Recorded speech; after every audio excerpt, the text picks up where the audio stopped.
లూకాసు వార్త 15వ అధ్యాయం 3వ ఉపమానంలో 16వ వచనంలో అతడు పందుల పొట్టు తినడానికి కూడా సిద్ధమయ్యాడని చూస్తున్నాం. ఆ పందుల పొట్టు తిని కడుపు నింపుకోవడానికి ఆశపడ్డాడు. కానీ ఎవడును వానికి ఏమి ఇవ్వనట్టుగా చూస్తున్నాం. అంటే పందులు తినే పొట్టు తినాలని ఆలోచన చేసిన ఆశపడ్డా అది కూడా దొరకని స్థితిలోకి ఆ చిన్న కుమారుడు వచ్చినప్పుడు 17వ వచనం నుండి 19వ వచనం మధ్య మనం చూసినట్టయితే వాక్య భాగము, అయితే బుద్ధి వచ్చినప్పుడు అంటే పశ్చాత్తాపము కలిగినప్పుడు ప్రియులారా, మనము ఎదుర్కొనే పరిస్థితుల ద్వారా దేవుడు మన యొక్క హృదయాంతరంగాల్లో ఆలోచన కలగజేసినప్పుడు ఆ ఆలోచనను మనం స్వీకరించే వారిగా ఉండాలి. ఆ ఆలోచన ద్వారా జ్ఞానయుక్తంగా ప్రవర్తించడానికి ఇష్టపడాలి. అతడిలో పశ్చాత్తాప హృదయం కలిగింది, బుద్ధి కలిగింది. ఒకరు చెప్పడం ద్వారా కాదు, తను ఎదుర్కొనే పరిస్థితుల ద్వారా ఒక ఆలోచన తనకు కలిగింది. ప్రియులారా, ఏమని కలిగిందంటే, తండ్రి ఇంట్లో ఎంతో పనివారు, అన్నము సమృద్ధిగా ఉంది, ఇక్కడేమో నేను ఆకలికి చచ్చిపోవచ్చున్నాను. చూడండి, మనం కూడా ఆత్మీయ జీవితంలో కొన్నిసార్లు చచ్చిన స్థితిలో ఉంటుంటాం. ఆత్మీయ జీవితం ఎదగాలంటే అనుదిన ఆహారంగా దేవుని యొక్క వాక్యం మనం ధ్యానం చేసుకోవాలి. దేవుని యొక్క వాక్యము అనుదినము ధ్యానం చేయడం ద్వారా అది మనకి ఆహారం వలె ఉపయోగపడుతుంది. శరీర సంబంధమైన ఆహారము మనం స్వీకరిస్తాం ప్రతిరోజు. తద్వారా మన యొక్క శరీరానికి బలము, శక్తి పొందుకుంటాం. అదేవిధంగా దేవుని యొక్క వాక్యం మనకు అనుదిన ఆహారం లాంటిది. ఈ ఆహారం అనుదినం మనం భుజించే కొలది మన యొక్క ఆత్మీయ జీవితం కూడా బలము కలిగి ఉంటాం. ఒకవేళ మనం అనుదినము దేవుని యొక్క వాక్యము జీవాహారంగా స్వీకరించినట్టయితే ఈ యొక్క చిన్న కుమారుడు ఆకలితో చచ్చిపోయిన స్థితిలో ఏ విధంగా ఉంటున్నాడో మనం కూడా దేవుని యొక్క వాక్యం అనుదినం భుజించని యెడల ఆత్మీయ జీవితంలో కూడా చచ్చిన వారిగా ఉంటాం. కాబట్టి ప్రియులారా, అనుదినము మనం దేవుని యొక్క వాక్యము జీవాహారంగా తీసుకోవాల్సిన అవసరం ఉంది. అనుదినం ధ్యానం చేయాల్సిన అవసరం ఉంది. ఆత్మీయ జీవితానికి కట్టుకోవాలన్నా, ఆత్మీయ జీవితము బలపరచబడాలన్నా, ఆత్మీయ జీవితం చచ్చిన స్థితిలో ఉండకుండా ఉండాలన్నా అనుదినము దేవుని యొక్క వాక్యం మనం ఆహారంగా స్వీకరించాల్సిన అవసరం ఉంది. ప్రియులారా, ఇతడు ఇక్కడ చిన్న కుమారుడు శరీర సంబంధంగా ఎంతో బలహీనుడయ్యాడు, ఆహారం లేక బాధపడుతున్నాడు. అటువంటి స్థితిలో తండ్రి జ్ఞాపకం వచ్చాడు. ఎంతో సమృద్ధి అయిన ఆహారం ఉంది కదా తన తండ్రి గృహంలో, నేను అటువంటి గొప్ప ఉన్నతమైన స్థితిని నేను పోగొట్టుకున్నానే, ఇంత దయనీయమైన స్థితికి నేను వచ్చి ఉన్నానే. దీనికి అంతటికి కారణం తన తప్పిదము తనకి తెలిసి వచ్చింది. కాబట్టి ప్రియులారా, మన యొక్క విశ్వాస జీవితంలో మనం ఎప్పుడైనా మన దేవునికి దూరమైన జీవితం జీవించినప్పుడు దేవునికి వాక్యం మనల్ని గద్దిస్తుంటుంది. తద్వారా మనం నిజమైన మారు మనస్సు అనుభవంలోకి రావాల్సిన అవసరం ఉంటుంది. ప్రియులారా, ఇక్కడ చూస్తున్నాము, తన తండ్రి జ్ఞాపకం రాగానే తండ్రి యొక్క గొప్ప ఉన్నతమైన స్థితిగతులు ఏమైనాయో తెలిసి వచ్చింది. తండ్రికి కుమారుడుగా ఉండే ఒక గొప్ప ఉన్నతమైన స్థితిని కోల్పోయిన తరువాత తన పరిస్థితి ఏమైనదో తెలుసుకోగలిగాడు. అప్పుడు తనకి బుద్ధి వచ్చింది, పశ్చాత్తాప హృదయం కలిగింది. తనకు ఒక ఆలోచన పుట్టింది హృదయంలో. దేవునికి విరోధంగా, తండ్రికి విరోధంగా పాపం చేసి ఉన్నానని ఆ తలంపు కలిగి, నా తండ్రి యొద్దకు వెళ్తాను, వెళ్ళి నీకు విరోధంగా పాపం చేశాను, నీ కుమారుడిగా ఉండే యోగ్యత నాకు లేదు, కాబట్టి నీ దగ్గర పని వాళ్ళలో ఒక పనివాడిగా నన్ను పెట్టుకోమని కోరుతానని ఆలోచన కలిగినాడు. ఒక మంచి మారు మనస్సు అనుభవ దిశగా తన ప్రయాణం కొనసాగించబడుచున్నట్టుగా మనము జ్ఞాపకం చేసుకోవచ్చు. అతడిలో తగ్గింపు స్వభావం కూడా మనం చూస్తున్నాం. ఎందుకంటే కుమారుడిగా ఉండే అర్హత నేను కోల్పోయాను, కుమారుడిగా ఉండే యోగ్యత నేను కోల్పోయాను, కాబట్టి పనివారిలో ఒకడిగా ఉండడానికి ఇష్టపడుతున్నానని తన యొక్క హృదయంలో ఆలోచన కలిగినాడు. తండ్రితో ఏం మాట్లాడాలో ముందుగానే ఆలోచన కలిగినాడు. ప్రియులారా, కాబట్టి తగ్గింపు స్వభావంతో తిరిగి తన తండ్రి యొద్దకి వెళ్ళాలని భావించాడు, ఆశపడ్డాడు, కోరుకున్నాడు. ఈ చిన్న కుమారుడు ఎప్పుడైతే తండ్రి యొద్దకి వెళ్ళాలని భావించాడో తండ్రి ఏమైనా చేయొచ్చు, ఆగ్రహం వ్యక్తపరచవచ్చు, కోపపడవచ్చు, అవసరమైతే కొట్టవచ్చు, ఏమైనా చేయవచ్చు. కానీ ఒక స్థిర నిర్ణయం చేసి ఉన్నాడు చిన్న కుమారుడు. ఆ నిర్ణయం ఏమైనదంటే, తండ్రి యొద్ద నాకు నెమ్మది ఉంటుంది, కుమారుడిగా ఉండే నా స్థానం నేను కోల్పోయాను, కనీసం పనివాడిగానైనా ఉండడానికి వెళ్తాననే సిద్ధపాటుతో వచ్చాడు.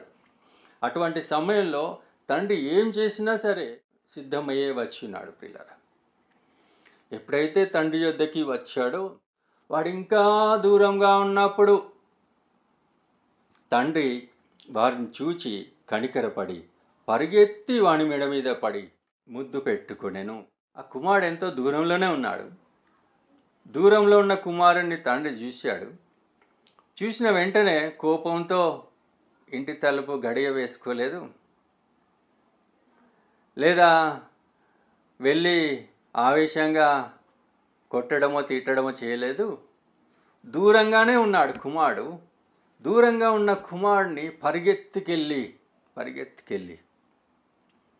కనికరపడి మెడ మీద ముద్దు పెట్టుకున్నట్టుగా వాక్యం సెలవిచ్చినది ప్రియులారా. చూడండి, ఈ యొక్క వాక్య భాగంలో తాను కొన్ని అడుగులు వేసిన వెంటనే తండ్రి కూడా కొన్ని అడుగులు ముందుకు వేయబడినట్టుగా మనం చూస్తున్నాం. తన కుమారుణ్ణి ఆ తండ్రి దూరం నుండి చూసిన వెంటనే పరిగెత్తుకెళ్ళి మెడ మీద ముద్దు పెట్టుకున్నాడంటే ప్రియులరా, ఆ తండ్రి ఎన్ని నిద్రలేని రాత్రులు గడిపి ఉంటాడు, ఎన్ని రోజుల నుండి ఎదురు చూస్తుంటాడు. ప్రతిరోజు కూడా తిరిగి మరలా నా కుమారుడు వస్తాడేమో అనే ఆలోచన కలిగిన వాడిగా ఆ తండ్రిని చూస్తున్నాం ప్రియులరా. అతడిలో ఉన్న ప్రేమ, స్వభావము, కనికరము, జాలి, ఇవన్నీ కూడా మన ప్రభువులో మనం కలిగినాం. ఈ మూడవ ఉపమానంలో తండ్రి యొక్క ప్రేమను మనము గమనించినాం ప్రియులరా. కుమారుడిగా అవకాశము, అర్హత కోల్పోయాడు. కానీ ఆ కుమారుడు వచ్చిన వెంటనే తండ్రి ఎంతో ప్రేమగా, హృదయపూర్వకంగా ఆహ్వానిస్తున్నట్టుగా మనం చూస్తున్నాం. పరిగెత్తుకొని వెళ్ళి ఆహ్వానిస్తున్నట్టుగా మనం చూస్తున్నాం. అదేవిధంగా మన యొక్క విశ్వాస జీవితంలో కూడా మన ప్రభు ఎప్పుడెప్పుడు మారు మనసు అనుభవం కలిగిన జీవితం జీవిస్తామా అని ఆలోచన కలిగి ఉంటారనేది మనం జ్ఞాపకం చేసుకుందాం ప్రియులరా. ఆ విధంగా మనం ఈ యొక్క వాక్య భాగంలో మనం కొనసాగింపుగా చూసినట్టయితే, ముద్దు పెట్టుకున్న వెంటనే ఆ చిన్న కుమారుడు తండ్రి ప్రేమను గ్రహించి తండ్రితో కలిసి కుటుంబ జీవితం జీవించవచ్చు కదా. కానీ తను ఏదైతే మొదటగా ఆలోచన చేశాడో ఆ ఆలోచన ఏమైందంటే, దేవునికి అదేవిధంగా తన తండ్రికి విరోధంగా పాపం చేసి ఉన్నానని తన తండ్రి దగ్గర ఒప్పుకోవాలని ఏ నిర్ణయంతో వచ్చాడో ఆ నిర్ణయానికి కట్టుబడి ఉండి 21వ వచనంలో మనం చూస్తున్నాం ప్రియులారా. అదే మాట మరలా తెలియజేసినట్టుగా మనం చూసినాం. ఏదైతే 18వ వచనంలో తన హృదయంలో ఆలోచన కలిగి ఉన్నాడో అదే మాటను ఇక్కడ 21వ వచనంలో తెలియజేసినట్టుగా మనం చూసినాం. నేను యోగ్యుని కాదు, అర్హత కోల్పోయిన జీవితం, దుర్వ్యాపారాల ద్వారా పాప సంబంధమైన జీవితం జీవించడం ద్వారా నీ కుమారుడిగా ఉండే యోగ్యత కోల్పోయినాను అని చెప్పినట్టుగా మనం చూసినాం. అనగా ప్రియులరా, మన హృదయంలో మన దేవునితో మనం ఏ నిర్ణయం తీసుకుంటామో ఆ నిర్ణయానికి కట్టుబడి ఉండాలని ఇక్కడ ఈ యొక్క వాక్యం రిపీట్ అయిన విధానాన్ని బట్టి ఆలోచన మనము చేయవచ్చు. అయితే ఆ తండ్రి తన దాసులను చూచి ప్రశస్త వస్త్రము త్వరగా తెచ్చి వీనికి కట్టి వీని చేతికి ఉంగరం పెట్టి పాదములకు చెప్పులు తొడిగించుడి అనగా గొప్ప విందు ఏర్పాటు చేస్తున్నాడు. ప్రశస్తమైన వస్త్రములు ధరింపజేయడం మాత్రమే కాకుండా క్రొవ్విన దూడను తెచ్చి వధించుడి, మనము తిని సంతోషపడదాము. తండ్రి ఎంతో సంతోషంతో అతడికి నూతన వస్త్రాలు ధరింపజేస్తున్నాడు. అతడి దయనీయమైన స్థితి ఏ విధంగా ఉందో మనకు తెలియదు. ఎందుకంటే తినడానికి ఆహారం లేని స్థితిలో ఆ చిన్న కుమారుడు ఉన్నాడంటే అతడి దుస్తులు కూడా ఎంతో మురికితో, ఎంతో దయనీయమైన స్థితిలో ఉండి ఉంటాయి. అటువంటి స్థితిలో ఉన్న అతన్ని వెంటనే ప్రశస్తమైన వస్త్రములు, నూతన వస్త్రములు అలంకరింపచేయమని తన పరివారాలతో చెప్తున్నట్టుగా మనం చూస్తున్నాం. కాబట్టి మనం ఎప్పుడైతే మారు మనస్సు అనుభవంలోకి వస్తామో మనం ఒక నూతన స్వభావం కలిగిన వారిగా జీవించవచ్చు అనేది ఈ యొక్క వాక్య భాగాన్ని బట్టి మనం అర్థం చేసుకోవచ్చు. అతడి దుస్తులు దయనీయంగా ఉన్నాయి, అతడి దుస్తులు మాసిపోయిన స్థితిలో ఉన్నాయి, అతడి దుస్తులు దుర్వాసనతో ఉన్నాయి. కానీ అవి ఏవి పట్టించుకోలేదు ఆ తండ్రి. అతడిని హక్కున చేర్చుకున్నాడు. అతడికి నూతన వస్త్రధారణ చేయించినారు, ప్రశస్తమైన వస్త్రములు, శ్రేష్టమైన వస్త్రములు ధరింపజేయించినారు. అనేక ఆత్మీయ జీవితానికి వర్ణించుకోవచ్చు ఈ దుస్తుల మార్పిడి అనేది. ప్రియులారా, దుస్తులు మార్చడం మాత్రమే కాదు, మరి తన కుమారుడు వచ్చిన సందర్భంలో కొరవిన దూడను తెచ్చి వధించుమని మనం తిని సంతోషపడదామని చెప్పినట్టుగా మనం చూస్తున్నాం.